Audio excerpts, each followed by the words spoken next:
بسم اللہ الرحمن الرحیم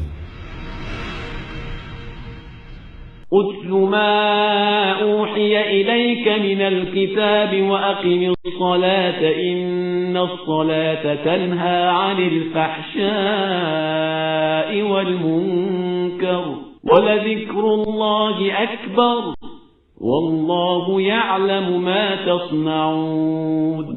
آپ جس کتاب کی آپ کی طرف وحی کی گئی ہے اسے پڑھ کر سنائیں اور نماز قائم کریں کہ نماز ہر برائی اور بدکاری سے روکنے والی ہے اور اللہ کا ذکر بہت بڑی شے ہے اور اللہ تمہارے کاروبار سے خوب باخبر ہے۔ بسم اللہ الرحمن الرحیم الحمدللہ رب العالمین وصلی اللہ علی محمد وآلہ الطاہرین۔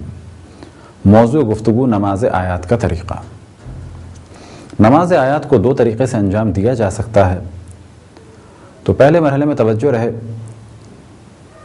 کہ نماز آیات میں 2 رکعات ہیں اور ہر رکعت میں 5 رکوع ہیں، تو یہ تو ہے دونوں طریقوں میں مشترک چیز۔ اب ایک طریقہ تو یہ ہے کہ نماز آیات کی نیت کر کے اللہ اکبر کہا جائے اور اس کے بعد ایک عدد سورہ حمد اور ایک چھوٹا سورہ پڑھا جائے اور اس کے بعد رکوع میں جائیں اور رکوع میں سبحان اللہ سبحان اللہ سبحان اللہ یا سبحان ربی العظیم و بحمدہ کہہ کے رکوع سے سیدھے ہوں اور پھر ایک دفعہ سورہ حمد اور ایک چھوٹا سورہ پڑھیں، پھر اس کے بعد رکوع میں جائیں سبحان اللہ سبحان اللہ سبحان اللہ یا ایک دفعہ سبحان ربی العظیم و بحمدہ، پھر اس کے بعد سیدھے کھڑے ہونے کے بعد ایک دفعہ سورہ حمد اور چھوٹا سورہ، پھر یہ تیسرا رکوع ہو گیا۔ رکوع کے ذکر کے بعد پھر کھڑے ہو جائیں اور پھر ایک دفعہ حمد اور ایک چھوٹا سورہ، اور اب یہ چوتھا رکوع ہو جائے گا۔ پھر سیدھے کھڑے ہونے کے بعد ایک دفعہ سورہ حمد اور ایک چھوٹا سورہ پڑھنے کے بعد پھر رکوع میں جائیں۔ یہ ہو گئے 5 رکوع، اور اس کے بعد سیدھے کھڑے ہونے کے بعد اللہ اکبر کہہ کے سجدے میں جائیں۔ 2 سجدے انجام دینے کے بعد دوبارہ کھڑے ہو جائیں اور کھڑے ہونے کے بعد دوسری رکعت بھی اسی طریقے سے انجام دیں۔ یہ تو ہو گیا ایک طریقہ، اور فرق یہ ہے کہ اس میں 5 دفعہ سورہ حمد پڑھنا ہوگی اور 5 دفعہ سورہ پڑھنے ہوں گے، اور یہ ہے ذرا تفصیل سے اور بڑا طریقہ۔ دوسرا طریقہ یہ ہے کہ ہم نیت کریں نماز آیات کی اللہ اکبر کہہ کے اور اس کے بعد سورہ حمد پڑھیں، اور سورہ حمد پڑھنے کے بعد ایک چھوٹا سورہ شروع کریں اور اس چھوٹے سورے کو 5 حصوں میں تقسیم کر دیں۔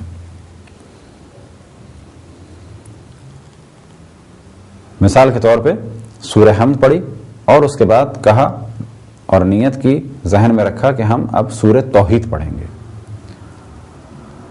اور اس کے بعد پڑھا بسم اللہ الرحمن الرحیم اور پھر رکوع میں چلے گئے۔ یہ پہلا رکوع، قل هو اللہ احد سبحان ربی العظیم و بحمدہ، یہ دوسرا رکوع، اللہ الصمد، پھر تیسرا رکوع، لم یلد ولم یولد، پھر چوتھا رکوع،